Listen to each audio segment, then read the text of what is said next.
8 men in the lead. They are not hanging about. No, I'm going over this next call. They've called Val de Laurent. I reckon it'll be electric as well, especially on the bunch behind. Well, I've just had confirmation that 4:30 is the close after the voting time, but according to my note here, the race should probably finish before 4:30. So this is going to be a mad rush to the telephone unless somebody shuts it back, because it's down here that we're due to finish by 4:30. Let's see how it goes. That gorgeous lane. I'm sorry that I've not been able to tell you about this particular guy. I usually have with me a map which tells me exactly where we are, but we had to rush out the car for a long, long way where we had to park to come to our commentary point, and in my exuberance to get here to talk to you all, I left it in the car. Sorry about that. Duffield, Escartin and Van der Voeve was the order at the sprint, and so that's the result of the sprint at Ludenville.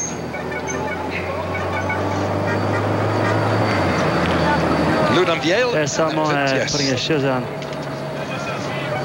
Seems to be changing his shoe, but that was dangerous. Like, they could have lost his shoe maybe if it had fallen. Did he completely change the whole shoe? Change the shoe, yeah. But you can't change a half shoe, Dave. It has to be a whole shoe or nothing. Yeah, because it should. Yes, well, a shoe rather than a pair of shoes. I say he didn't change a pair, just changed one shoe. A shoe. Yes, a shoe. The whole of a shoe. Yes, a shoe all fall down. There all stay upright. Benesta there on the front.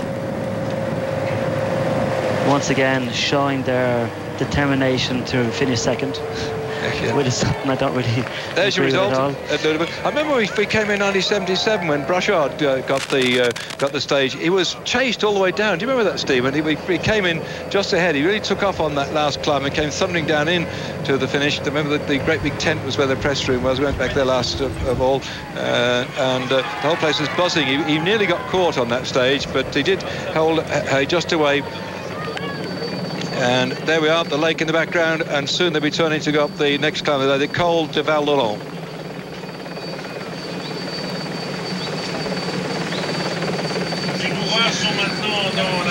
And the leaders are through the town of Ludenville, and they're going to start on the next climb of the day, the Col de Val d'Oron Azet. Now, H just been caught back by the main pack. 2 minutes 10 seconds. The lead was 2 minutes and 10 seconds at the sprint at Ludenville, where it was Duffield, Escartin and Van der Voeve in that order. Well, the Benesta, Dave, they could be doing two things here. One is riding to keep the gap down to a minimum and try and close down on the group in front. Or else they could be riding in the front hard enough to prepare the terrain for an eventual attack from Zule, and to eliminate any chance of any more of Armstrong's teammates getting back going. He has two teammates here with him at the moment, but there's still a few more behind in the next group. So there's a number of possibilities here as to why the Benestas are riding. Well, they're going to ride pretty quickly if they're going to catch the group in front, because as we come up out of Ludenville, the Col de Val d'Oron Azet is at 30 kilometres to go from the finish. They've now just come through 39 kilometres from the finish, and the actual climb itself is 7.5 kilometres. So they're just about getting on the foot of the climb, and once over the top of that one, the Col de Val d'Oron Azet, then they'll have 30 kilometres to go towards the finish of the race, and it's virtually a matter of dropping down into the valley and just going on a short bit, and then the final climb of 13 kilometres. So of the final 30 kilometres, 13 are climbing, the rest of the 17, most of them are descending, so they've really got to sort their act out on this Col de Val d'Oron Azet if they're going to catch back that lead group.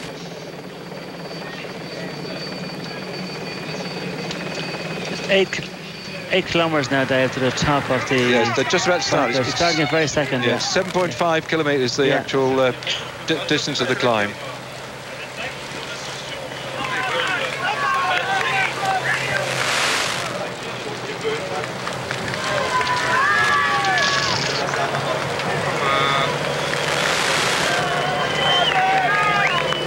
It sounds like one of the riders from Vitalis Seguros has just been shot out the back of that lead group.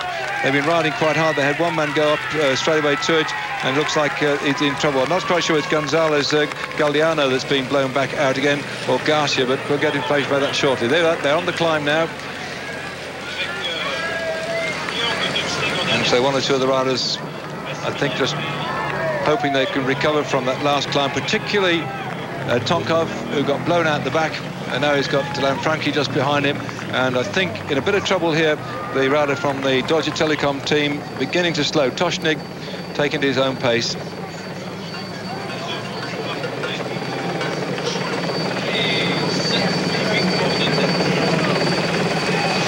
Well, so far, Stephen, the way that Lance Armstrong has ridden this stage, I would say he hasn't been under pressure, because we've seen so many top riders go out the back of the stage that in reality he's had not enough of the furious attacks. They tried to attack him earlier on the Col Dementi after 60 kilometres being covered. As Urlo begins to drift off the back, the 2 minutes and 14 seconds is the gap. Oh, look at Tonkov!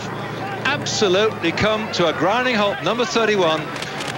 Oh dear. Urlo isn't very far off either, Dave. This is because they've been actually on the red, I'm sure, going over the other climbs of the day. They've been in the red and suffering the tempo being made by the other riders, especially the front riders with Laurent Defoe and Escartin. He knows he's in trouble. The amazing Brazilians. I know many of people watching this stage today are not cyclists, people who just like the sport. And the courage of these riders. You just saw Tonkov. You imagine what's going through his head.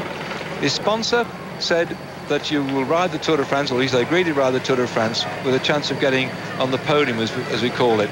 And he's put his whole season round this event, and suddenly he is finding it difficult on what is going to be the deciding day. Well, I say that because tomorrow things could even happen again, but he's a mountain specialist and he has to stay with this a lot, and suddenly his whole season is blown apart at the seams. But coming back to things we discussed in the past, Tim, this is why I like the Tour of Spain being at the back of the season, because if, as Tonkov did it, not to ride the Tour of Italy, and now coming into Tour de France hasn't done what's expected, it does give him a chance to come back into the big time in the Tour of Spain, which become much more international, as riders who've had a bad time in the Tour of France, or a bad time in the Tour of Italy, or didn't ride the Tour of Italy, or didn't want to ride the Tour de France, have a good chance to come back in the third big Tour of the year, which again we should bring to you live on Eurosport, and I hope you'll watch that one too, the back end of the show in September. But this, the Tour de France, has really been a cracker of a race.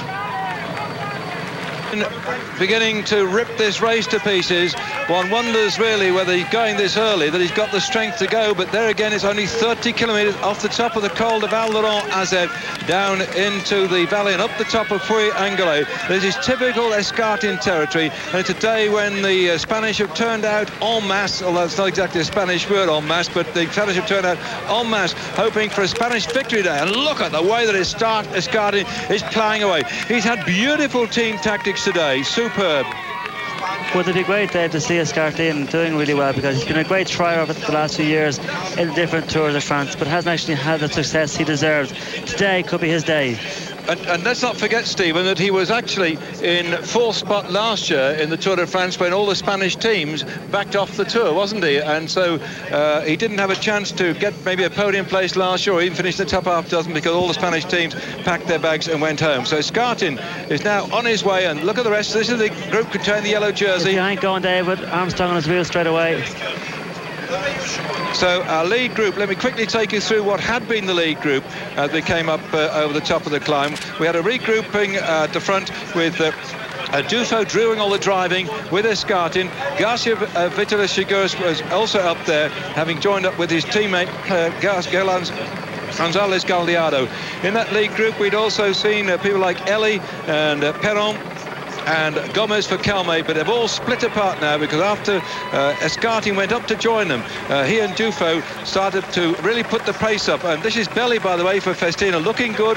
He has recovered from that crash where he hurt his ribs. He could hardly breathe in the early part of this race. And here you see the riders begin to show the pressure. Lano now dropping off the back. And the good work here, this is, you see the moment when you can see Hamilton, 184. He's been shielding Armstrong, and suddenly he's blown a gasket, but he's got to stay there, and he goes away from Alano, whose teammate. This is teamwork at his best again. Look how coming back to him, Serrano from Ante Deutsche Bank has gone back to his captain to try and shelter him. Look at the way he has to be careful, Dave. The Benesta rider has to be careful here. He must not, if he wants to get across to the Armstrong group, he must be careful not to bring across these Onsi riders or the teammate of Armstrong.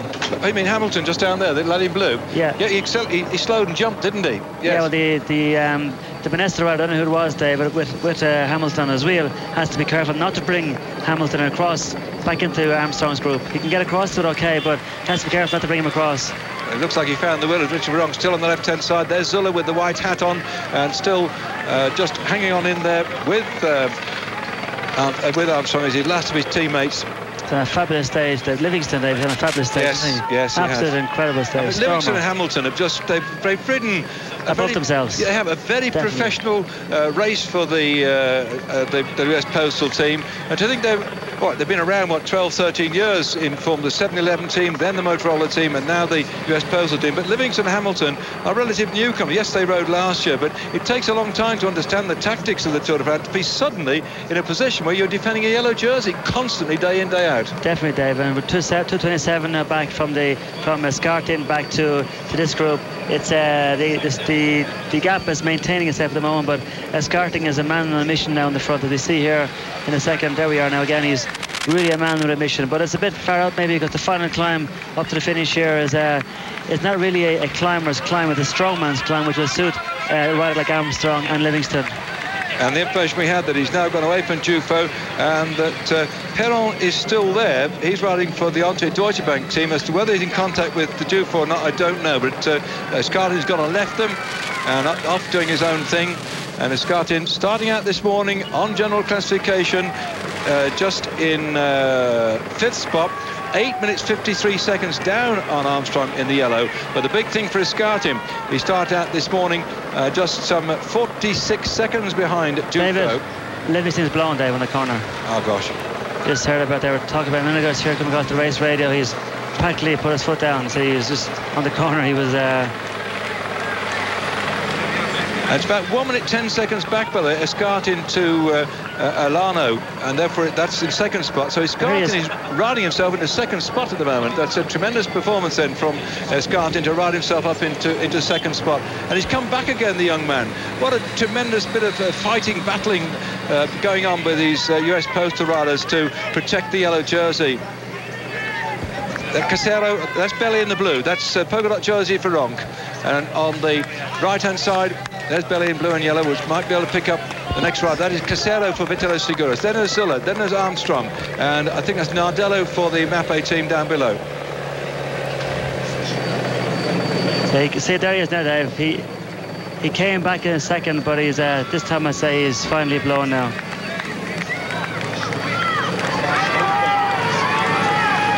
Now what's going to happen, Dave? Here we have Zule, Belli, Virenque, Armstrong together.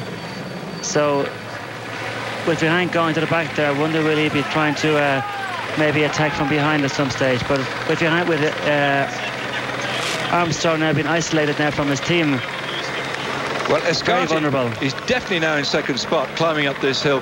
He's still got one of his teammates here from the Kelme Costa Blanca Eurosport team tagging on behind. He won't do anything except sit on the wheel. He's sitting on the wheel of Rock at the moment. Belli's gone to the front. He won the English Milk Race some years ago. He was also, 3rd in the Kellogg's Pro Tour as Skartin rides up toward the top of this climb.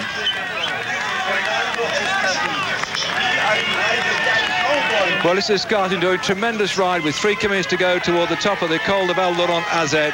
When he gets over the top, he has 30 kilometres to go, and it's straight down and straight up, and there's a fair chance he can hang on and get the stage victory today.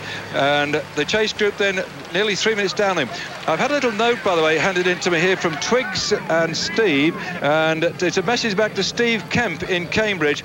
It says, we all 3 live in the same house, and Steve Kemp has stayed at home. Listen to this. Steve Kemp has stayed at home to look after... attacking, Dave, sorry. Oh, great. Well, we'll come back to that in a minute, because this is a tremendous performance. Now, why should he do that then, Steve? Well, he's attacking, he's attacking rather than waiting to be attacked, Dave. if he waits there, it's sure he's going to be vulnerable, and he'll be getting attacked then from Virenque and from Zule. So better pass on to attacking himself than wait to be attacked. And he's got Virenque and Zule with him, but of course he's now got rid of his own teammate. But they're gone anyway, Dave. They're gone anyway. So that means that he's got to ride on his own. Look, drop Virenque. Look at Zule. Oh, Dave, incredible. But this will help Zule go back, probably contest with Escartin that second spot, because those two are separated this morning by about 1 minute and 6 seconds. 1 minute and 6 seconds is Zule and Escartin. So whilst Zule is tracking Armstrong, he's also lowering the distance between himself and Escartin, who's way down the road, getting close. I think he's only, inside the final kilometre, Escartin, as Armstrong's gone away. Zule is blowing himself, Dave. Wow! What a performance from Lance Armstrong. He bided his time, and earlier on, when we saw the attacks going underway up toward the top of the Col de Mentu, 60 kilometres, when they had a breakaway group, it looked like Armstrong and his team didn't seem to have their act together. A lot of the top riders went past him. He was lying 30th, 40th in the bunch, but he slowly worked his way back up again. But he's ridden this race absolutely technically perfect, and now he's chasing after Escartin on his own as Virenque, Belli, Casero, and then Nardello, and this man Zule tried to just stay in contention. The yellow jersey is demonstrating here that he's determined today to deliver the coup de grace. Gas is still there behind Escartin, coming over. Armstrong was waiting for Zule, Dave. Probably realised there's still a fair bit to go to the finish. That's interesting, isn't it, eh? Yeah, well, he probably feels strong enough, all right, but he doesn't have to actually burn everybody out and at this stage. He knows himself now. He is stronger than everybody, so he is 7 minutes ahead of Zule at the moment, so he doesn't need to go any further. He has actually put his foot down and said, listen, you guys, I'm here. Difference in pedaling style, both on fairly low gears, but perhaps Armstrong a smidge slower? Very good pedaling action there, very good. Well, still, let's remember that although Escartin's going way down the road, people like Van der Voort and the rider from the Vitalicio Seguros team. Look at the pedaling there. Here you can see the contrast between the pedaling styles of both the riders. Look at Armstrong, the gear he's riding. He's riding one gear, at least one tooth, more than, well, more or less, depends which way you look at it, but in a higher kind of more. Zule's probably riding about a 20 there maybe, or a 19 maybe, and Armstrong is riding a 21 maybe at the back. Spinning round, isn't it? I'd love to see this. Beautiful to watch. It's a long time we haven't seen a Tour de France winner riding with such ease. Although I must say, Ulrich wasn't too bad, or Indren wasn't too bad at certain times, but dominating like Armstrong was doing there at the moment with those small gears and lovely smooth pedaling action. It's great to see.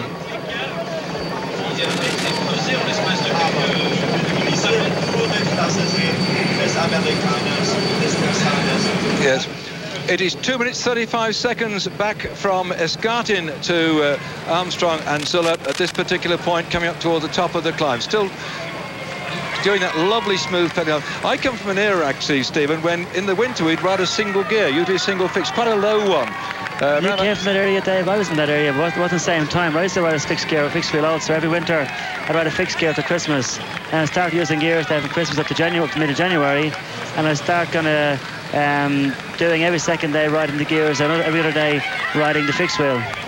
So it wasn't only in your era, Dave, it was even in my era. I believe those early season events with low gears, they taught you a lot how to pedal. And I used to ride 25-mile time trial with the maximum gear was 72 inches. And it really, I used to watch the Higginson twins consistently, and other riders, getting inside 25 miles an hour on a 72. I don't know what it'll be in terms of 50 by, I don't know, 18 or something, but it was quite a small gear. No, in fact, less than a bit, 50 by 18, I think.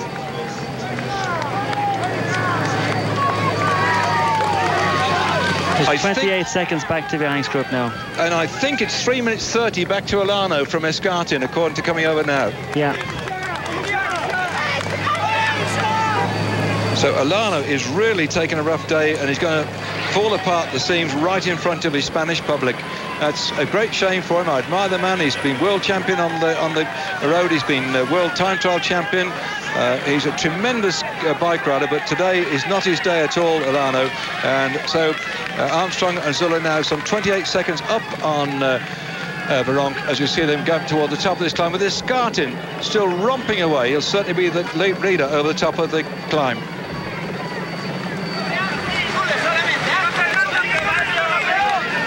Alvaro Pino, the team manager of the Kelme Costa Blanca Eurosport team, as he goes up toward the top of the Col de Val-Laurent Azé. There's no doubt about it, this man is going to take this climb and the points the Kingman has come in. But his determination is to try and stay away from the chasers and win the stage into Puy-Angolais. A superb move by the Spanish rider, because when he gets over the top, there's only 30 kilometres to the finish, where a big crowd is waiting at Puy-Angolais, and it's another stinking climb up there, and it's natural Escartin territory. Keep your fingers crossed to see if he can get it. One by one, the riders that were with that early breakaway group are reeled in by Zuller on the front, who's now taken over from Armstrong. These two riding in tandem, and up they go toward the top of this climb, and they overtake the rider from the Vitalusa Seguros team, dropping him off the back. That's Gonzalez Galdeano, who was in that breakaway group that went to a right out with some 70 kilometres covered. So he's done the thick end of about 90 kilometres, no, less than that, 80 kilometres. That the rider from Vitalusa Seguros, Gonzalez Galdeano, has now been sucked back in by the duo here of Zuller and Armstrong.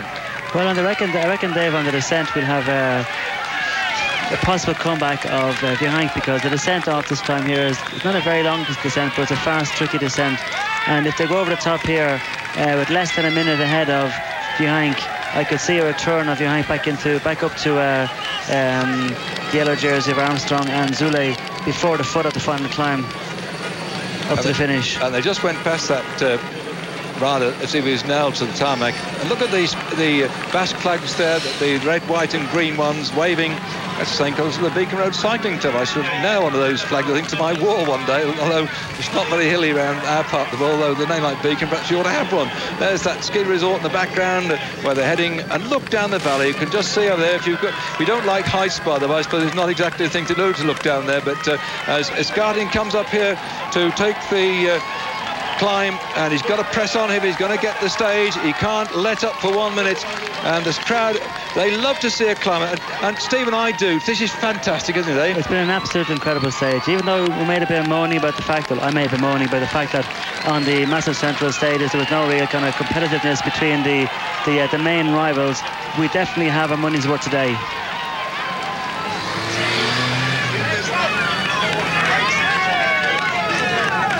So it's over the top now, the 111 Escartin for Kelme, now leading, and there's one or two riders wedged between Armstrong here on your screen and Zuller, and we've picked them up one by one as they go over the top, because there should be Dufo somewhere. Yes, here he is, Dufo with Perron.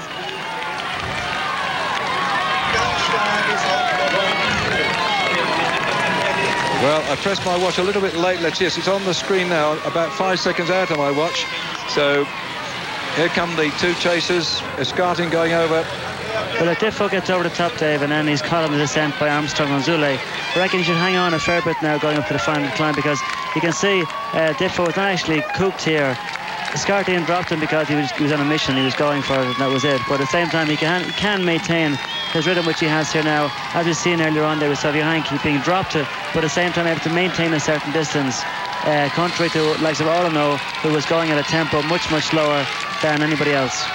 Well, do you think, Stephen, that Perron here won't do anything to help, because his team captain is Orlano, even though he's so far back, or will Perron be allowed to come through and help? No, he won't do anything. He'll sit on the back there, I reckon, because even for himself, and logically, he has no reason to come through. So, I mean, he has an excuse there to say to Diffo, listen, sorry, I want to come through, but I can't because Orlano is behind. If I ride with you might take over his second place or even his third place, because even though Zule will probably move out to second place, Orlano is still capable of finishing third. So if Diffo finishes so much ahead of Orlano, he could finish in third or fourth place. So the complications of who's going to finish second, third, fourth and fifth are now being worked out by your commentary team here, juggling with all the numbers. We'll try and confirm the situation when they get down the valley. But these are the lads who set the whole thing alight just about 70 kilometres into the race. And now we look back then at the combination of Armstrong on the front, Zuller behind, as Ellie comes up just ahead of Van der Voer and wedged in between the other of the riders from the Vitalusa Seguros team that went away with that leading group. And Here they come. So they were 2 minutes and 2 minutes 15. So Garcia and Ellie together. As they're just watching the clock come through here with Van der Merwe, they were at 2 minutes and 15 seconds. Look at the determination on Armstrong's face. Heck, this is the day when he said, "That's it, sunshine. You can say what you like, but I go through." He may be 2:52 down on Escartin, but Armstrong and Elano and Zuller are now really sorting out the overall classification. Viank does not look to be in great shape at the moment, Dave. He was my favourite for the stage, because even though I may not be a major fan of Viank, I thought the terrain today was basically Viank's terrain. Also with the fact that he has to, well, he would like to have been, I think, the first French rider to win a stage in the Tour, and also with everything that has been said about him, he'd like to kind of try and put the record straight. Although it's going to be very difficult for him with everything that everyone else said about him and proved against him. But nevertheless, he was in my books this morning for a win today. So I reckon he'll come back on the descent, Dave. There's about 40 seconds behind him. Yeah, Veronk led that group over the top at 3:25. There's Orlano's group now, Dave, clawing himself back up the climb and hoping himself, I'm sure, to be able to get back on the descent. That's Elano with the little white hat on, the black and yellow colours of the... See this Dave here, sorry, quick shot Dave. See the guy there on the right-hand side of the screen there, putting on, early I think it was, putting up his zip. Like when you open up your jersey right up like that, it's like putting on a raincoat on top of the hill. You have to take both hands off the bars to actually pull your zip up. It would be better, I think, to actually just leave. Escartin is having a bit of a difficult descent there. But it's difficult having your shirt open all the way, because it means taking both hands off the bars to actually pull the zip up. So it's, in my opinion, a dangerous way of climbing a hill with your shirt open, meaning you have to close it before you get down the far side. Armstrong, a tremendous descender, better descender than Zuller, now setting off in hot pursuit of Escartin, who's gone over the top of the last one climb with a tremendous lead. Armstrong dropping like a stone, Zuller just behind him. Ahead of those two, Armstrong and Zuller, lie Ellie, Garcia and Van der Merwe, and there's only about some 40 seconds separating Armstrong from those three. Just ahead of them is Dufo and Perron, but Escartin way in the lead. He came over the top of that climb, 1:12 ahead of Dufo, Perron, 2 minutes 12 seconds ahead of Ellie, Garcia and Van der Merwe, and 2:50 ahead of Armstrong and Zuller, 3:25 ahead of the group containing Veronk, and 4 minutes and 10 seconds back is Elano's group. So Escartin now has got 4 minutes 10 seconds way ahead of Elano, so he's now jumped ahead of him on the general classification. There are 25 kilometres to go for Escartin, and the last 13 kilometres are all uphill. Hang on, lads. It's a slow motion of Billy. Yeah, very, very close, Dave. Very, very close. Anybody of nervous disposition, with your grandma there with the knitting and the cat on her lap, I should point her the other way, because this is just going to be one of those days where if you're going to stay in contention, you've got to stay upright on your bike, but they're prepared to give it all they've got. Belly nearly taken off down the mountain, because you can look to the left-hand side there. There's nothing to have stopped him going straight down to the bottom of that grass slope. Here he goes again. He has to get back to those riders in front. Orlan crashed, Dave. Orlano's crashed. Orlano's crashed. Let's hope it's not too dangerous. Orlano's crashed. Yeah. Keep your fingers crossed then for Escartin. The climbers are not always the best descenders. Well, we saw Zule there a few minutes ago, Dave, looking very, very... They're not looking at ease at all. Well, he's got back to Armstrong. He has, yeah, but I think Armstrong is more or less backed up. But Zule be happy to get down the bottom of this climb, because this is the final descent of the Tour. So he's still in the peloton and still staying upright. Hopefully he stays up. Look, he goes straight on. That's Zuller all over. Dave, he's a very, very Very he's bad a descent. very bad descender, Dave. Yes. So I'm saying like he'd be very happy to get down the bottom of this descent. And so will all the supporters of all these cyclists, whoever it is. We wish them the best of luck on the descent, because they really are taking a risk with life and limb on the descents like this. Now, the big thing with a chap like Zuller, what a lot of people don't realise is if you look at the long lanky-leggedness that he is compared with Armstrong, and the nearer you are to the ground, the better your centre of gravity. And if you've got very slender legs, you stick up a long way in the sky, and therefore you're inclined to have a worse centre of gravity. And Zuller has just that. Same thing with Lallana. He's a big bloke too. The little chaps can descend here very quickly indeed. I know you, Stephen, were a nutcase when it came to descending. No, Dave was a good descender. Wouldn't say the nutcase. I never fell off on the descent. No, but you were certainly close to it on a few times. Well, actually, I did fall off once, but only because I punctured on a corner. And actually, very like Billy there earlier on there, I slipped going towards the right-hand corner. The roadway was slipping away from me, so I happened to brake, threw my foot down and slid down the banking on my side rather than going straight over it at 25 kilometres to the finish now. Well, that's the leader. Skartin went through some time. The last time check we had on Armstrong Zuller was 2 minutes and 50 seconds. And here comes Tonkov, and look at the gap on the screen. Well, that is probably going to mean he'll drop outside the top 10. He started 8th this morning, 10 minutes, 18 seconds down, and now he's lost over 8 minutes on Skartin, which means he's lost something like about another 6 minutes on Armstrong, Zuller, etc. And still a long way to go. And not only is it a long way to go, 30 kilometres to the top of that mountain, but there's a big climb yet to come. Skartin has got to hammer down here, because this is the bit where the others might be able to catch him, because he's gifted when it comes to climbing.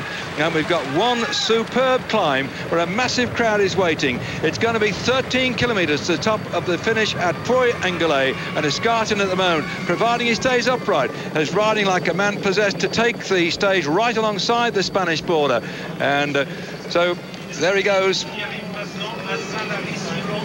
There, up there in the distance, is the finish of the riders today at Puy-en-Velay, and let's hope they stay upright. All the rest of these grand champions are entertaining us so magnificently today on stage 15 of the Tour de France. Fantastic day in the saddle. Skartin rocketing down off the top of the Col de Val-Luron-Azet. He went over the top of that climb with a lead over the chasing groups as follows. Dufresne Perron were at 1 minute 12 seconds. Ellie, Gautier and Van der Voort, they were at 2:12. Armstrong 2 minutes 50. Armstrong is now 2 minutes 20 seconds behind Skartin on the way down. He's got Zuller with him too as well. It looks like we're watching the first, second and third and fourth riders in the classification, because Dufo isn't on our list at the moment, or sorry, on our site at the moment. Right, now, just heard coming out of my headphones that it's 20 kilometres to go for Armstrong putting his hand up, David. Looks like a puncture. He's calling for a car. But he got a bottle before the top of the climb, so I don't think it's actually for a drink. Let's hope. He's probably calling Athlète Sportif to actually find out the position of the race behind, and as to how far Skartin is ahead, because the way he's descending here at the moment, I don't think he has a puncture. If he had a puncture, he would not be able to corner as we have seen him there cornering. You're right. He's pointing at something though. He just chucked his bottle. Oh, he's taking a bottle, yeah. Maybe because the bottle was maybe too warm, because the bottles in this kind of weather, the bottles do get warm very quickly. So you see him getting a bottle from his car, but I reckon he was also asking the direct sportif in the car as to the position of the race in front and also behind. How far up is Skartin in front, how far is Dufo in the front, and how far behind is Vihank and Orlano. Well, Skartin's gone through the 20 kilometre go, and now Armstrong and Zuller have caught up with Ellie and Van der Voort. They've just swallowed them up, and there they go, straight past them. And they're keeping on going. There's a tremendous performance of that after Skartin, and now these other three chaps, I think, will be able to get, I hope, a bit of a tow, but you never know. So... Well, I said he will hold on for a while, Dave, but the Armstrong and Zuller, especially Zuller, must keep riding up the final climb, because otherwise Skartin is going to take his... well, he's third place starting this morning, but with Orlano out now, Zuller moves into second place. But don't forget, Dufo and Perron are down the road too, so yeah. Dufo's a threat. They've got to get him. Exactly, yeah, but that's why Zuller has to keep riding. Otherwise, Skartin will take his second place, and so will Defo take the third place overall, which means Zuller will be fourth overall. So he has to keep riding now, keeping the pressure on, and especially up the final climb, has not got let off at all. And the riders they've sucked in, these riders you're looking at have been away since early on in the race. After we went through the 60-kilometre point at the Col de Mente, Ellie, who's just at the back of that group, took that climb. Gomez was in second spot, and Odriozola was back in third. The remnants of that breakaway group being now absorbed by the tandem of Armstrong and Zuller, and this is the man they're chasing after, Escartin of the Kelmo Costa Blanca team, and Escartin determined to get this stage victory under his belt. This must be one of the finest rides you've seen by Escartin, Dave, in the last 3 or 4 years, in the last 3 or 4 Tour de France's. It's an incredible ride by this man here. Well, he was desperately upset last year, wasn't he, when he had dropped out of his 4th place. He didn't expect to be standing on the side of the road and climbing into his car and going home again. But now he's determined to show people that here he is. Look at the way he's rocketing along here. 2 minutes 30 seconds is the gap then between him and Armstrong at the moment. Doesn't seem to be backing off at all, Dave, does he? He's really winding it up all the time. He doesn't. He rode quite a useful Tour of Catalonia, and he finished back in 7th spot there. He's like many of these riders have been sort of putting his whole season round the Tour de France, and of course then again he's an extremely good competitor when it comes to the Tour of Spain, but he really in past has, I think, been more interested in the Spanish races, but right now 2 minutes 30 seconds back to Armstrong. They're not catching him all that much. I don't think I've seen him ride so fast downhill and along the undulations heading in towards the last climb. This is certainly a top-line performance. Well, I thought, Dave, myself, now he would have gotten Armstrong and Zule would have taken back a bit of time on him on the descent, but he's really doing well on this descent. And Armstrong and Zule have really got to I don't know if you heard the jazz band going by us here, but it's the publicity cavalcade is now coming through. A big crowd in the sunshine. We were originally forecast to have thunder and lightning and rather rotten conditions, but it's absolutely gorgeous. I hope it stays like this because so many people have come across the Spanish board looking for a Spanish success, and Escartin is the man they're now all going to be rooting for. And of course we have a vested interest, as we're from the Eurosport operation, and they are co-sponsors of the Kelmo Costa Blanca team as Eurosport. And I started to give a quick message to Steve Kemp back in Cambridge from Twigs and Steve. He stayed at home to look after the cat. Now, I shouldn't at this stage talk about such things, but the cat is called Kelmo Costa Blanca Eurosport. Would you believe that? And that is true. They've handed it to me now, so we've got a lot of vested interest in the race today, and I wonder if the cat's looking at the telly. Sorry to go off on one side issue there, ladies and gentlemen, but I've never heard I mean, can you stand outside the front door and say, come on, pussy, come on, Kelmo Costa Blanca Eurosport? Back to the race. Sorry about that. Right. So Escartin is still in the lead, looking for the stage success then on this tremendously hard day. Although it's over 173 kilometres, that's 108 miles. It is going to be a rough old day, and Armstrong so far has resisted all attempts to wrest that yellow jersey off him as he head in towards the finish.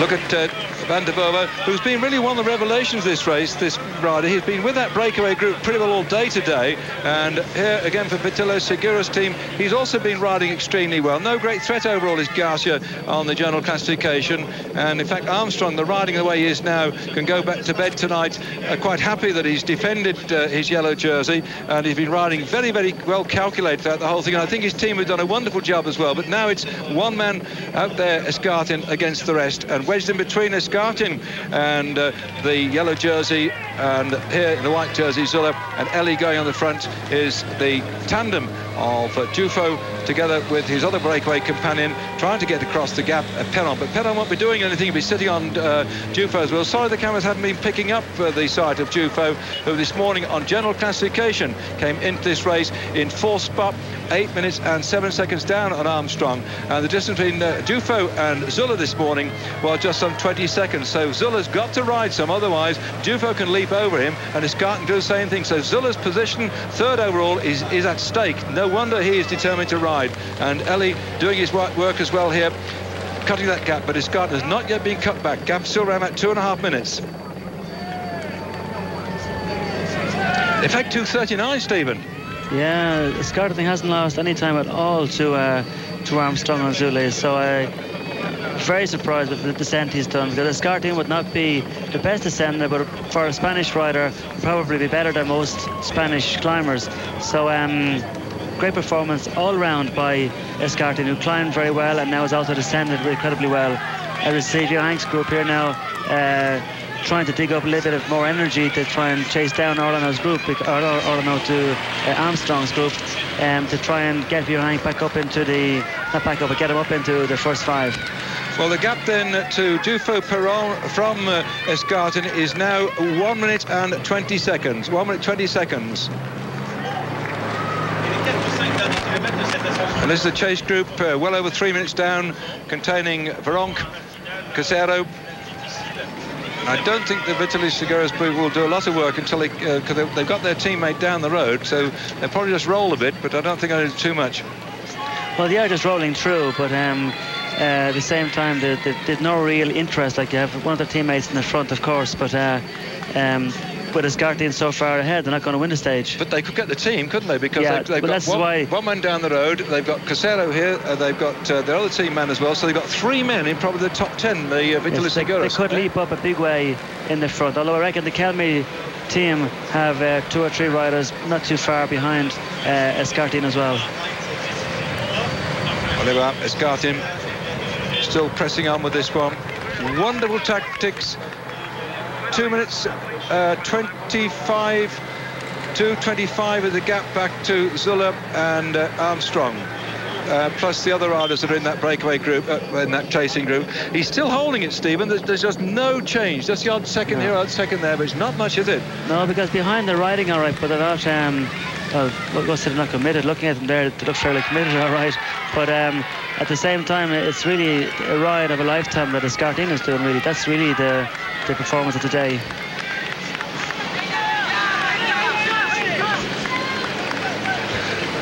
And I reckon that Escartin's ride there should merit the combativity award, I say, because a ride like that we've been waiting for the last couple of weeks, last 2 weeks anyway, and now we have it here today on this, in my opinion, the final major stage in the Tour. Even though tomorrow we have to Tourmalet and the Obisque and what have you into Pau. There's 70 kilometres from the top of the Obisque into Pau, which will mean, I reckon, that a group of about 40 riders coming together to finish. Unless, of course, Armstrong has got a bad day, and you have Zule, Escartin, Defoe, Vihank, and so on in the front, then they will ride to the finish. But I reckon that once they go over the top in a group of 6-7 riders maybe, but it'll regroup on the descent and the flat and into Pau, and I reckon a group of about 35-40 will finish in a sprint in Pau. Well, it looks like Veronk's group's probably coming back to Armstrong, because the gap hasn't been changed very much. Zuller and Armstrong and the rest of the lads here still 2:25 down in Escartin. Veronk at one time was just some 35 seconds behind Zuller Armstrong group. Now he's coming back slowly but surely, which will put quite a number of the Vitaly Seguros boys all together. That'll have quite a group of maybe around about 12 or 15 riders, and wedged in between Escartin and this what might be a sizable group of riders is still Duffield and Perron hanging on for grim death. Van der Voort on your screen. Well, this has been the revelation of the race as far as I'm concerned. He's quite a young rider. He's going to be 28 in this coming September. When I say young rider, 28 is not young, but he's only been a professional recently, and it hasn't been a victory at all, but he's riding much better than he's done before. He's always one of those riders who's been finishing in the top sort of 10 or 15, but not at the sort of level he's going at the moment. Defoe and Perron, they've not doing too bad at all. They've recuperated a little bit from the attack of Escartin and maintaining the gap between themselves and the yellow jersey of Armstrong's group. And any minute now, I should think they might be able to see the tail end of the Armstrong group, as the work certainly being done by the Vitaly Seguros to pull back that group. They've got 3 men then who'll be in the chase pack.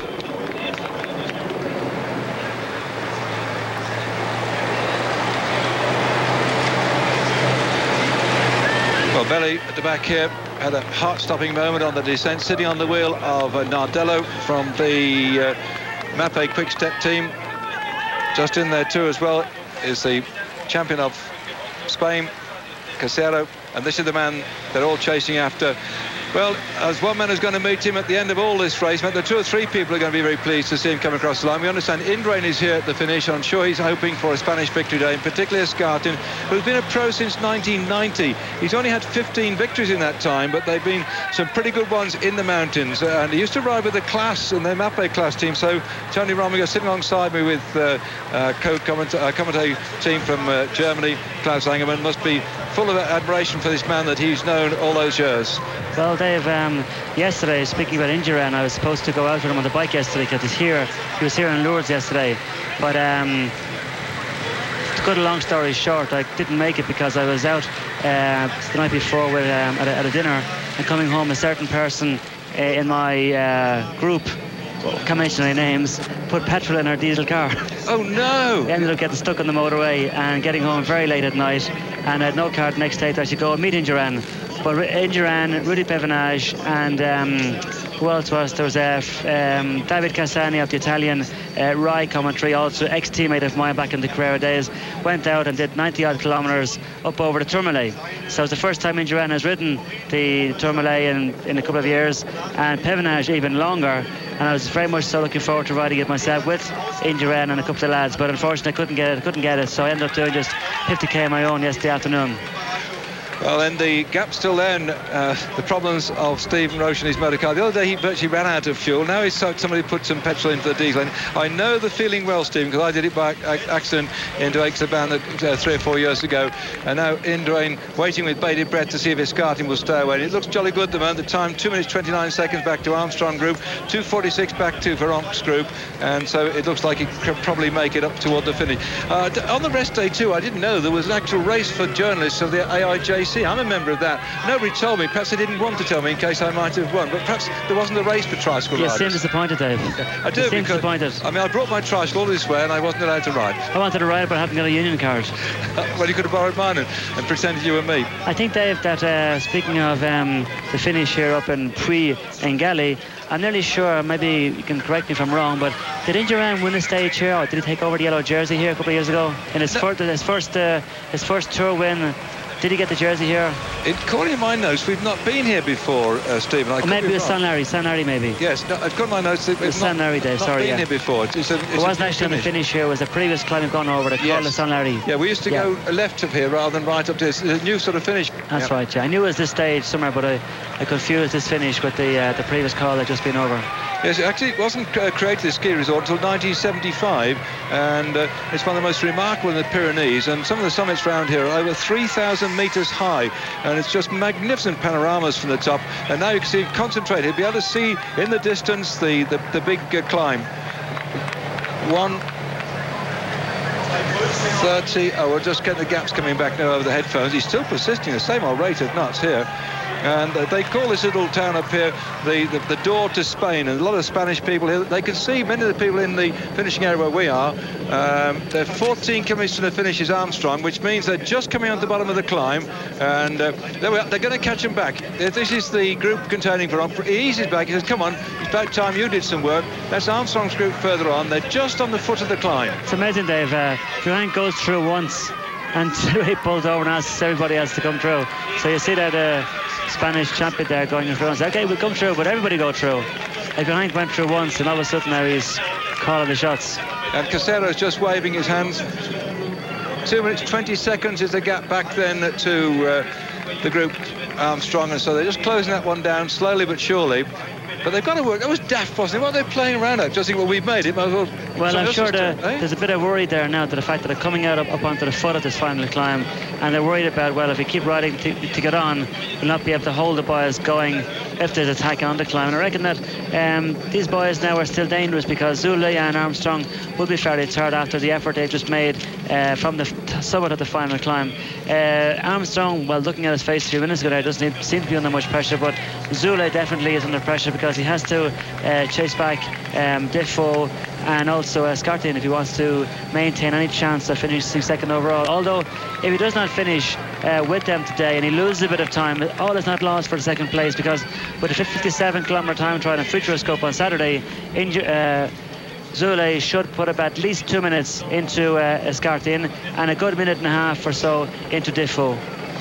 Well, Escartin, a man who's had places like second in the Tour of Spain, now looking to try and get himself a stage victory. He's not had one in the Tour de France before. Perron is having a... He's going to the back. That was Ellie that was, just dropped off.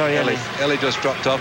And Armstrong still doing the work on the front here. Yeah, very confident, Dave Armstrong. Very, very confident. Be nice to see Escartin up there, because he's been twice second in the Tour of Italy. There he is on your screen. He's the ace in the pack of the Kelme team, and they've been around. They're one of the longest team sponsorships that there is. I don't think anybody's lasted in the sport as long as the Kelme Costa Blanca team have been there, and they always manage to find some first-class climbers. That's the whole ambition of the team, to always... in fact, they have been around 18... no, this is their 20th season, I think it is, Stephen, in pro cycling. It would be there, because Carrera was the second longest after Kelme, and that was about 4 years ago when the Carrera team stopped. They'd done 15 years and Kelme done 16 years. So Kelme being the main sponsor would be, I'd say, average 20-21 years now that they are in cycling as a sole sponsor. So they're shoe manufacturers, Kelme people, and they also don't have a great big budget. They're very good at picking up particularly riders out of Colombia who are mountain climbers, and they come for not a lot of money. They're not one of the biggest sponsors, but certainly the direction of Alvaro Pino, they now look like they're heading towards a stage victory today.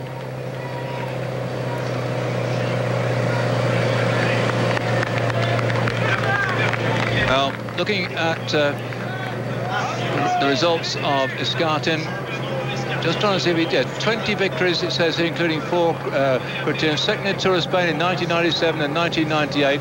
And look at this, 1994, 10th in 93 and in 96. Second in Tour of Catalonia in 94, 7th in 1998. He actually won the Tour of Catalonia. That was the year when 1997 when he went to say when Bourman was in the lead, and he took off on a climb. And here we are with 10 k's to go. There was a very nasty little climb on the Tour of Catalonia, and this man just rode away from the rest of the field like he was riding on the flat. He's got that gift to go up the climbs, and here he is then on his way. He turned pro in 1990, and he's ridden well, I think his best place in the Tour de France was probably 8th in 1996. I'll have to check that for you later, but he's really doing something we've not seen him do before, right up here and go towards this stage victory, which undoubtedly with 10 kilometres to go. And if you saw these 10 kilometres, it's made for the chap, providing he hasn't used up too much effort getting this far. Well, the way you see him putting up the big ring there a few minutes ago, Dave, I reckon he still has a bit left under his pedals there. The work now is being left to Zule, so it is the moment. So Zule and Armstrong. But you see the jersey there, popular jersey of Geraint there, just in the background. I'd not be surprised even if Geraint tries to have a go towards the end after recuperating, if he can recuperate. Well, he's done a big chase to get up there. Baron closing that gap there with the other fellows. So at the moment, he has got a chance just to get a breather. And let's look now. This is where we've been having the people phone in with their selections for the winner watch, those who are watching the live programme. And we'd like to finish ahead of the 4:30 phone-in times. I don't think I'm going to get overcome with that one. I'll now look at my selections for today. I have got, by the way, this is not going to be too far out, I think. Baron down to win today, because I thought it's about time the French won something. Escartin second and Armstrong third. So I don't think Escartin is going to be caught. So at least I'll get a point petition for getting Escartin, provided he doesn't blow a gasket. Baron, I thought, was going to do something today. He's been there or thereabouts, and I knew Armstrong would track the wheels, and I thought he was a determined man to show that he wasn't just in here riding to do a blocking, but he's got that sort of guts and courage to say, right, I'm still here. And bear in mind that we've got a very hilly day tomorrow, mountainous day tomorrow, but it isn't a mountain top finish, as then Dufo is on his own, 10 kilometres to go, well down. 1:55 down on Escartin, Dave, Zule. Oh, not Zule, Defo. So really the chase now, it's got to be Zule to try and pull back Dufo, isn't it? Two Swiss riders against each other. And it's Armstrong doing the work. Does he need to do it, this man of work?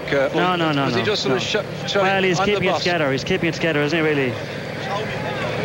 Is this sort of, well, I'm the boss and I'll sort this layout for you?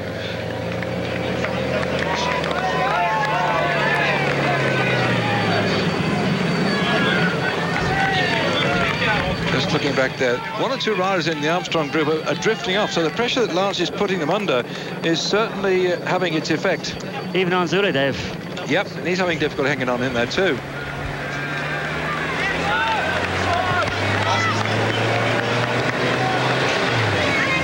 we've got the great man alongside us here. And coming up to join Spanish television alongside Pedro Delgado, we have Miguel Indurain looking very fit and very relaxed, and I think probably like Stephen says from time to time, happy he's not out there riding his bike. Yes. In what about between here and the end of the wall there is what, about 3 metres? Yes. 3 metres got 5 tour wins. You have of Indurain, you have 1 tour win of Delgado. Yes. 2 and a bit wins for Fignon and 1 for myself. So and then another 2 yards far side as we have what, 3 Tour Spain. Romigo, yes. Romigos, 1 Tour of Italy. Yes. What a credible selection, huh? It is, isn't it? Now you have all the people jealous back there. Would love to get autographs of this great gathering. And look at Eric Boyd too. Stage wins, in the Tour de France and Giro. Yeah. So with this whole, just in an area here, it's no more than, well, we're sitting shoulder to shoulder, and there are about 15 of us, and of that, about I don't know, 8 of them are grand champions. 8 of them, Dave. 15 of us and 8 of them. Dear, I must behave myself. Sitting here drooling. It's honestly, viewers out there, I love working for Eurosport. I love cycling, as you probably found out, and it's nice to be amongst these grand champions who are great gentlemen too. Although I must say, with booking into the hotel, the lady thought she recognised Mr. Fignon alongside her, and he said, no, I think his name, he's called himself Beltra or something. He called himself no. He was just playing a trick on this lady who stood there all cocker that the great Fignon had booked into her hotel.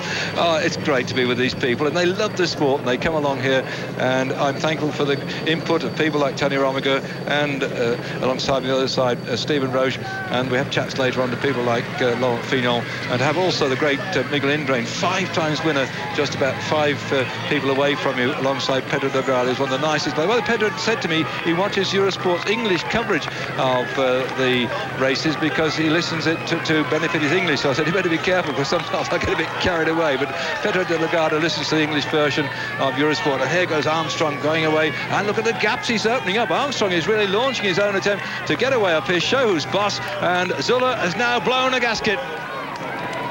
Oh, what a shame. Zulla was desperately trying to hang on to that second place. He knows Olano's crashed, and he was hoping then to take advantage, because this morning only 3 seconds separate him from Olano. But up in front still is Dufo and Escartin, and Armstrong the boss in the yellow. Well, Dave, what can you say? Is he going to go across and try and catch Escartin and try and win the stage? Or will he be just content to distance his other people? Oh, no, distancing the other guys, he already is 7 minutes ahead. So, I mean, say, what more do you need? But I reckon he's going to go across to Escartin and try and win the stage. Do you think he'll catch him? Because that climb, you and I have seen it. I know that he's climbing better than we've ever seen him do before, Lance Armstrong. But look at that. Now, a lot of people, way back when Lance got the yellow jersey, just said, that's over to Paris. I said, no, you can go through a bad patch. Now, look how well Zulla's been riding until now, and suddenly, bam, that's it, eh? Yeah. If only Zulla could have hung on to this group here, it would have saved him a little bit, because up over the bit where he is, it starts leveling off and getting flat for 3 or 4 kilometres until he comes to the final 5k where it gets very hard. But unfortunately, Zulla couldn't hang on, and he's going to suffer an awful lot now, because he's not only tired and exhausted, but he's also on his own.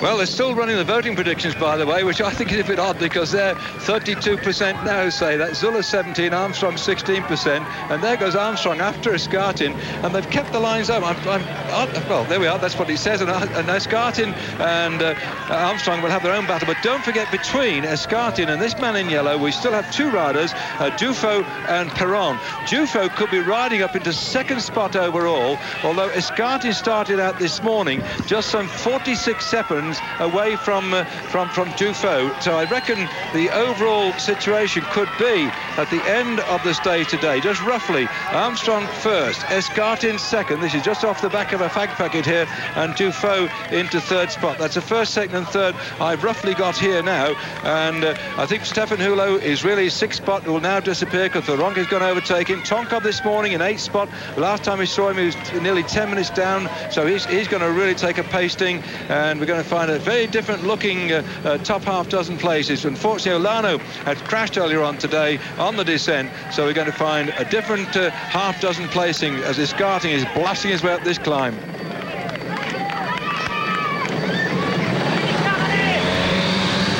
This group then with the nice ride Van der Voort in the black with red and yellow, a polka dot jersey Veronk and Nardello all moving up on the general classification. Belly in there was 14th this morning. I think he's going to make it up to the top 10. That's a fellow in the blue jersey. And well, I think it was the Spanish champion Casella that was up at the front. This is the man they're chasing after. He looks unstoppable. He does. There's no let up on him in him at all, Dave. 6.705 kilometers to go. He's still looking very strong. Rock. Often, Stephen, watching this style, I've been, said to people, you must sit steady on your bike. He rides normally steady in it, but he's beginning to show the stress, isn't he, and rock a bit. But it's still putting the same amount of time between himself and Armstrong. This is one of those real performances right out the top drawer. But escorting Dave, I've never seen him actually steady on a bike. He always rocks, but never seen him rock as much as he's rocking there today. Not one of the most stylish of riders, but he certainly opened up a tremendous gap, and the Spanish spectators rushing up alongside him. Pleased to see a Spaniard coming up here towards the stage victory. There, Armstrong, this is the flashiest part. You see the way in which he's speeding along here. The first Spanish victory we had in the Tour so far this year was at Saint-Flour, and Echeverria from the Basque Country romped across to get that stage victory. Running down the stage victory we had so far, Armstrong took the prologue. Cursepieu then took the second stage. By stage 3, when Tom Steele's got his 2 consecutive victories on stage 3 and 4, Cursepieu was in yellow. Cursepieu kept the yellow jersey as Cipollini took 4 stages on the trot. Then Armstrong took the time trial in Metz. Then he took over the yellow jersey. He's kept it ever since. He also won the stage in Sestriere, did Armstrong, with a demolition job on the rest of the field, putting himself over 7 minutes ahead of everybody else. Guarini from the Telecom team took the spectacular climb into Alpe d'Huez despite running into a spectator with a camera.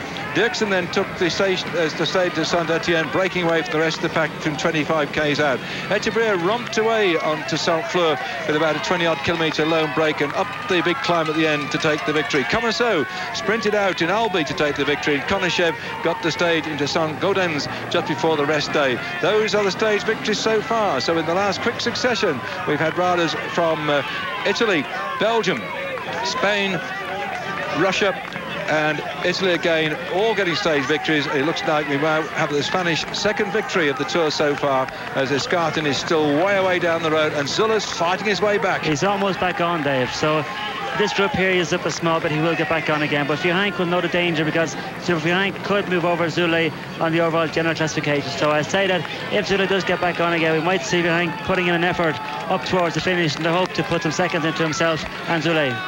As Zule just claws his way back on here, just some 15-20 metres off the back of Vihank's group. And it looks as if Lance Armstrong, for the information coming in, he's about to catch up with Duffield. Now that may be a chance for Duffield, if he's got anything left in his legs, to move with Armstrong and try and get away up there and stay out of the chase group going on, because Duffield desperately wants to get himself up into the second spot, fighting up with Escartin, but I don't think he's going to do it at this moment, because this morning going there, Escartin and Duffield separate only by 46 seconds. Well, Diffo has made an awful big effort the last 20 kilometres. So when Armstrong catches him, who will be going, of course, at a faster speed, he might have difficulty in getting onto Armstrong's wheel. He might get onto his wheel, but it would be very difficult in holding onto it. I will see Zule now. I just got back onto the group behind here. Veronk riding for lesser placings, the way things are going, because down the road here, oh, we've got it gone away. The Spanish champion riding for Mitchell Seguros has just drifted off the front then, separating himself from the rest of the attempt. This is Casero. Drifted off the front. Well, I don't know about that, Dave. Drifted off the front, I don't know. Those guys are drift off the back, but I think in today's stage, anybody going off the front is not drifting off the front. They're actually, really riding hard and nearly busting a gut to get off the front, because the pressure is so much there today. I apologise. It's the way they seem to just float away. Yes, it didn't. Now, when you're coming into last kilometre, they're all doing 35 miles an hour, and somebody goes pow down the road. They explode, don't they? But going away on the climb like this, it's a rhythm, isn't it? I don't know what you call it, but it's you can't call it drifting, because you drift off the back, don't you? But yeah, anyway, he's taken off. Taken off, yeah. Armstrong still looking so cool and calculated as he has. Got him. Dufo in sight, yeah. Or is that the other rider that was with Dufo? Looks like Dufo, Dave. Looks like Dufo. because Duffield, yes, because Perron was in black and yellow. Have you seen Perron being called as we come up now to 5 kilometres to go? When I came through here in the cart, Steve, and I just thought, oh, it's just down the road, and I looked at my watch, I was running a bit late because we got stuck in traffic and took the wrong turning and so on, and I thought, not far, but these last 5 kilometres, particularly last 3, seem longer than they do on the map.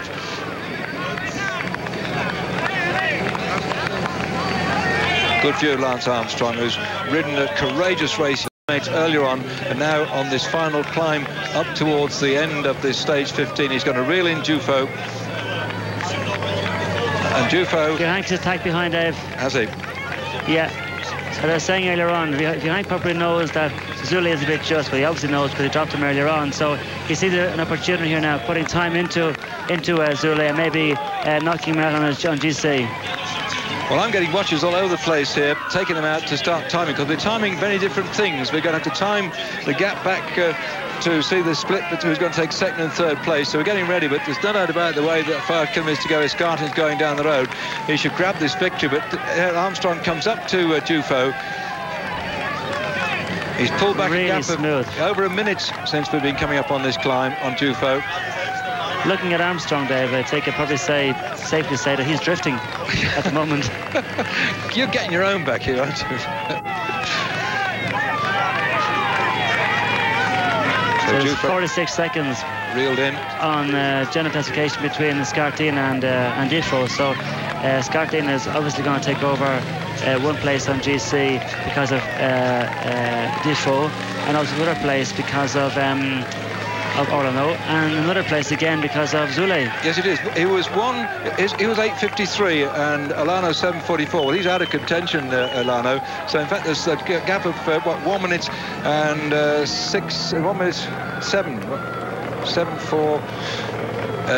9. Yeah, 1 minute 9 seconds was back the gap between Escartin and Alano. So he's certainly going to move into second spot at the moment. The question is who's going to take third spot, because Duffield here would like to try and get away from Alex Zule. The gap between those two was just 20 seconds. So technically at the moment, Duffield is going into third spot, Escartin second, Armstrong, no doubt about it. He's just knocking hell out of everybody. Look at the way he's throwing those pedals, Dave. So smooth, so easy, so much in harmony with his bike. So Escartin at the moment started 8 minutes 53 seconds down on Lance Armstrong. The last time check we had was around about Escartin now inside 5 kilometres. I think he's still running 2:32, Dave, between himself and the yellow jersey. So therefore he's got to come back up to be around 6 minutes and 20 seconds behind Armstrong. He's going to cut the gap on Armstrong on overall classification, but as Steve was saying in the time trial, this man is no great time trial as Escartin. 4 kilometres to go. Almost a kilometre difference between them. And that's not the kilometre on the flat, is it, by any means? Kilometre of his, you can actually double or treble the time of riding on the flat.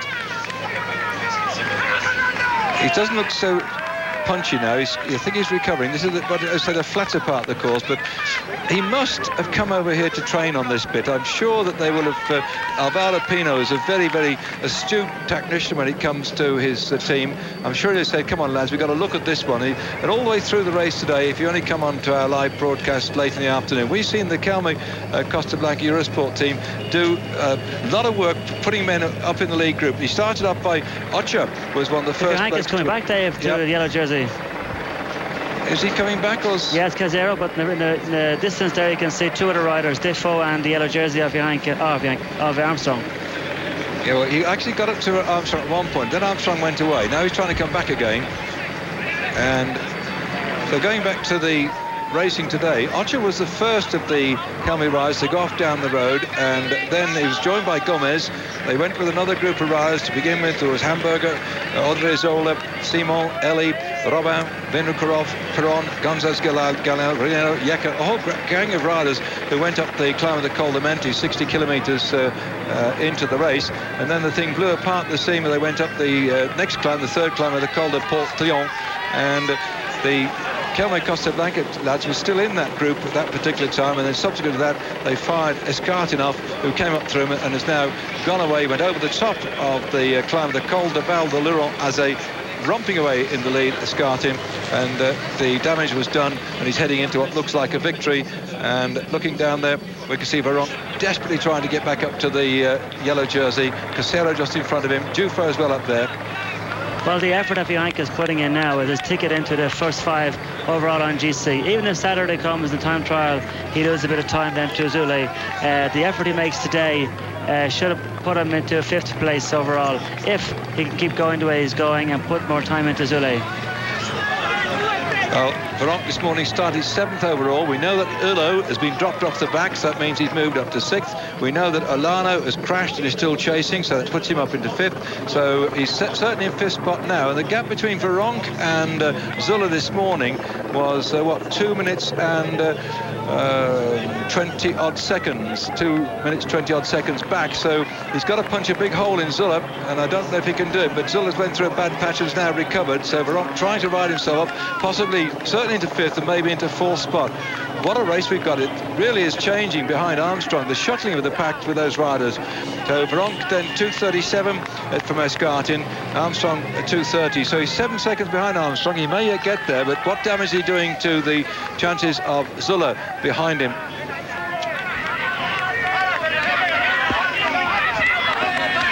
Right above that 3 km to go sign, you can see little white dots in the distance. That is where the climb goes, and it goes, in fact, even further up than that. And yes, when we get around the corner, you might be able to see it zigzagging. It goes up over the top, and those last kilometre and a half are diabolical. Zula is really fighting his way up this climb. This is a great battle by Zula. He's coming back to Bianca, Dave, is he, I think? Yes. Very courageous ride by all the riders in the top today, Dave. We may have criticised in the last 2 days, but definitely today they've given us value for money and basically put the dots on the I's. Well, you're watching it live on Eurosport. Those who in the afternoon, my co-commentator Stephen Roche and myself, fascinated by the way these men in the top 10 places are sorting themselves out, because it has been a tremendous day. We've been rolling over the Massif Central, where we've seen some very interesting groups go away, riders jumping up the general classification by virtue of taking the law into their own hands and bashing away to gain up to 15 and 20 minutes on the rest of the pack. But the top mountain climbers have been biding their time, and they're all coming to this stage just wondering what their form has been like. Because don't forget, as at this morning, the riders you're seeing on your screen had covered in the 14 stages so far 1,710 miles. That's well over 100, maybe 120 miles. Say again, Dave. It's daft. Oh no, he's slapping things on the back of the riders here. Well, he ran across in front of them. Look, if they're sticking stickers on the backs of the riders or something. I don't know what the heck it is, but if somebody grab hold of that bloke and just sort him out. The spectators have been asked in the press, please do not get in the way of the riders, please stand well back and don't do anything stupid, don't touch them, let them get on with it. They've been racing now for something like nearly 170 kilometres of racing. That's getting on to over 100 miles, and you get daft people like that.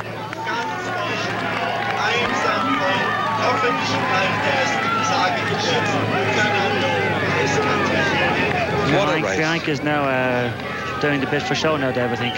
Yeah, and let's then just go through the situation as at this morning. Armstrong head and shoulder above the rest, 7 minutes 44 seconds ahead of Olano.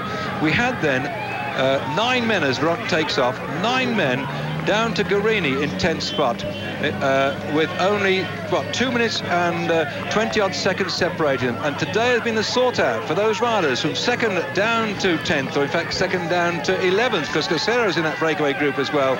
And now Armstrong is having to respond to the pressure from Veronk. Well, Bianca is really trying to get rid of Zuli, I reckon, but he himself is already tired, so I don't know whether he'll be able to drop Zuli. But what he might do here, he might annoy Armstrong if he keeps doing that, and Armstrong was quite capable then of taking off himself. Well, Escartin having his own private battle with the mountain, knowing he's got the victory in his pocket if he only just keeps going and the man with the hammer doesn't happen. But we saw how Zulu suddenly came to a halt, then collected himself and ground his way back up again. Rider after rider has tried to cross the gap, found it too much trouble, and they've gone back in again. And now they're all settling in, and it looks as if these three have dislodged the rest. Well, Escartin hasn't lost any time at all on this climb. You see Diffo there, they've just on the back there. Be unfortunate now, Diffo cannot get back on. Virenque now is conscious now that Diffo is off the back, and he's trying to put the time into him. Well, amazing, the radio tour has completely disappeared off my headset. I've turned everything up. I can hear the man shouting in the background doing the radio tour time checks, but it sounds like he's doing it from the bottom of the climb with a megaphone, because it seems to be very difficult to pick the thing up. As on the front then, Vironk, behind him is Armstrong, and then Zuller just behind him. Vironk to Zuller this morning on general classification was just some 2 minutes and 20-odd seconds separating them. I don't think he's going to overtake Zuller on GC. Unless Zuller goes through an awful bad patch at the back end. And when you see this climb, it doesn't always come over on television as steep as it is, but it's a very, very nasty climb indeed. Chasing after Escartin still.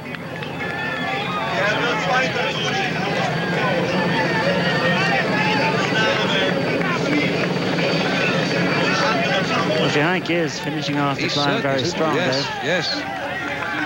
He sees the 5th place on overall GC here in front of him, and he's certainly 5th, but he's trying to get rid of Zuller to go into 4th. Well, Diffo is there, Dave. He's 2 minutes ahead of Diffo is 2 minutes ahead of Vironk on GC. So if he could put 2 minutes into Diffo, he would move into 5th place anyway. Yeah, so he's probably, well, no, he's going to be 5th anyway, isn't he?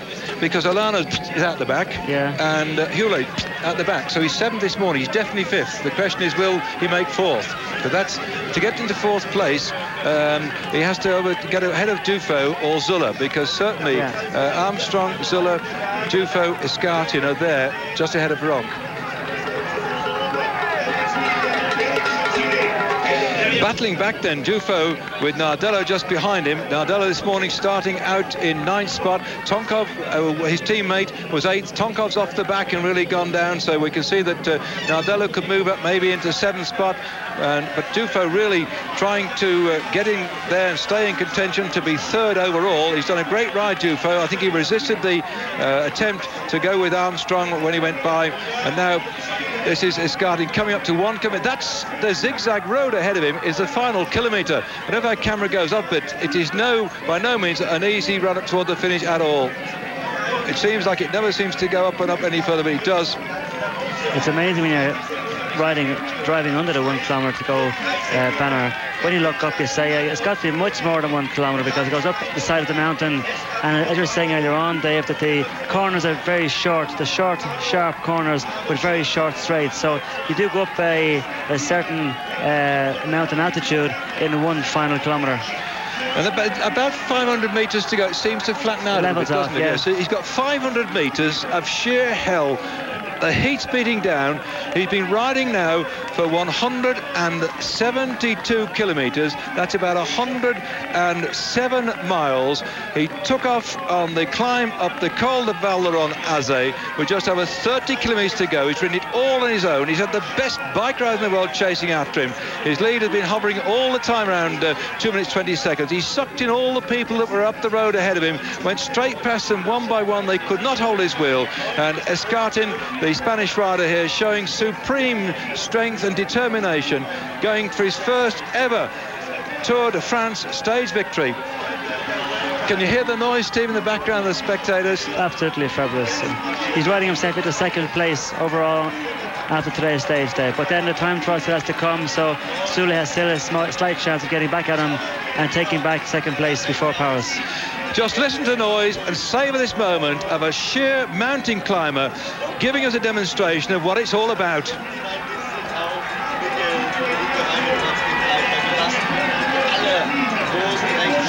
But many people have been saying, Dave, that the one thing about this tour this year, 1999, is that the climbers have really become climbers, and the flat riders have become again flat riders, where here you see the real mountain climber coming to the fore and the normal riders being left behind. Well, that's it. He's come over the top of the King of the Mountains competition. He'll roll on in toward the finish. He's got the King of the Mountains special points underneath his belt now, but he's also going to get what every rider likes to get, and he's done it in the place where few can survive. We don't have many mountain top finishes, only 3 this year, only 3 stages in the mountains, and a lot of top mountain climbers would relish the chance of getting a stage victory. We saw Armstrong take the stage into Siestrière. We saw Guerini take the stage into Alpe d'Huez, and now it's going to be the Spanish rider Escartin from the Kelmer Costa Blanca Eurosport team coming down. He's just not letting up at all. He's been racing now for 5 hours and coming up to 20 minutes on this 108 very mountainous miles to take the stage 15 of the Tour de France.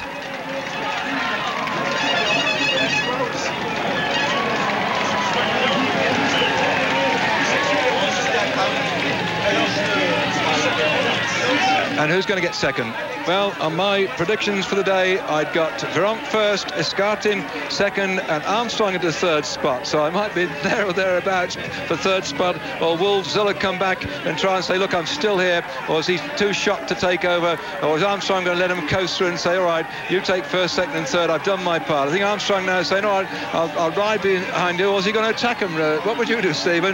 No, I reckon, well, you see Armstrong now going back to the back of the group. I wonder, is that because he wants to prepare the sprint and be second, or will he leave these two guys here fight it out themselves for second place? But it's strange that Armstrong has moved himself back into second place, to final back place. Or is he blown, Dave? Well, he's been doing a lot of work all day today, Armstrong. He has probably just lost a little bit of speed and momentum coming through here, so it's blown my third place in the competition, because here goes the two mountain specialists. Veronk ahead of Zuller. Escartin is already home and dry, and Armstrong now can perhaps just recover a little bit on this downhill run in toward the finish, switching to the left-hand side. The other two look back to see the danger man coming through. Armstrong, no doubt about it, still in yellow jersey, lost a bit of time to Escartin, a little bit of time to these two, but he's still going to be in yellow at the end of this stage. As Zuller looks back, then he's wondering if he's going to try and come past Veronk. Veronk is down there burying himself. Veronk would love to win the stage, second place. Well, who remembers the second? But it's good for him. He's going to be more points in the Kingdom Man. Is just back down there, and so he's got to get well away of anybody else in the Kingdom Man's competition. But he's really riding hard here because they want to distance themselves from people down on general classification behind them, because Dufo has still not come in as we get our clocks going to see the gap back between these two and Dufo. And there they cross the line together, Zuller and Veronk. So Zuller second, Veronk back into third spot. Armstrong comes into fourth. The gap back then 2 minutes and 9 seconds. Just shows you how Escartin came through, because the maximum lead he had was 2:20, and he never missed a beat from then on all the way through. Nardello here sitting on the wheel of Dufo, who's desperately fighting hard to get to stay in the podium place in third spot. And Nardello comes through. That will help Dufo. My clock is running at 30 seconds from Veronk as Van der Merwe comes in with Casero. An extremely good ride by the Belgian.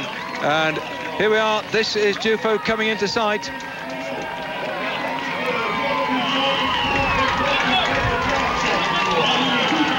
44 seconds according to my calculation, with the distance between Dufo and Veronk and Zuller. Quick look back here on the classification list. It does say to me that Zuller started out this morning 20 seconds ahead of Dufo, so that's now 60 seconds gap back there. And Veronk this morning from Dufo was nearly 2 minutes away, so he will not have overtaken Dufo. He just cut the gap on him. So according to my calculation, general classification will be Armstrong, Escartin and Dufo. Behind them will be Zuller, and Veronk will be coming up behind there too. So a great disappointment today for the Once Deutsche Bank team, with the crash affecting the performance of their top man, Elano. As one by one these riders are coming in. Spare a thought for those riders who are going to come in here, anything up to half an hour, maybe 40 minutes down on the rider Escartin, who's won the stage today. This is Elano fighting his way back after his crash, and the Spanish out here will be urging him on to hoping they'll stay inside the top 10, but not a good day as far as he's concerned. But you can see a difference in stature between himself and Escartin as Belly comes across the line. Belly today, who was 14th overall, I'm sure he could have moved up into the top 10 on general classification.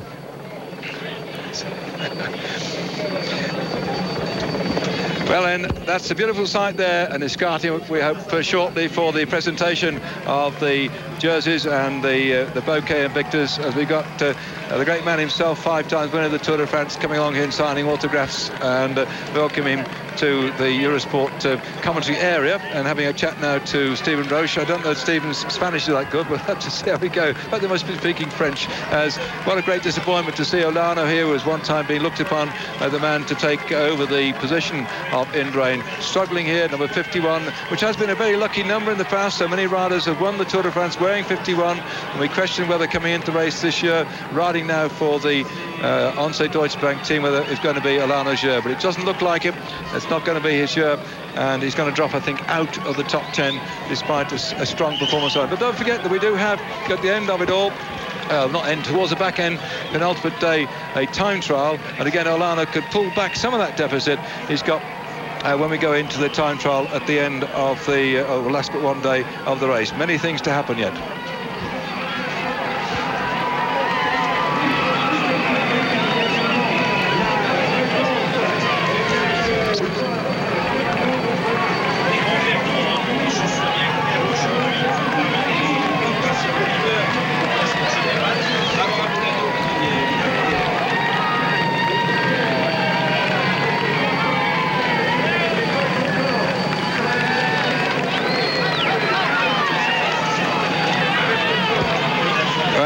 The three riders of the Once Deutsche Bank team coming through here, and they're very disappointed, I think, the Spanish spectators, but Olano will battle back. It's not all over yet by any means, and if they come through here, then there'll be sympathetic applause then for the riders. We have a quick word now with Indra, and it's going to be translated in Spanish. First of all, we'd like his comments on Escartin's victory today. ¿Puede hacer un comentario sobre la victoria de Escartin hoy? Sí, es un corredor que siempre lucha mucho, siempre está luchando, nunca ha ganado victorias, pero está contento porque hoy ha hecho un gran paso para este Tour de Francia. He always has been fighting a lot, and that's a great victory for him as a summary. And what about today, the disappointment, Olano crashing, just coming in now? Olano's just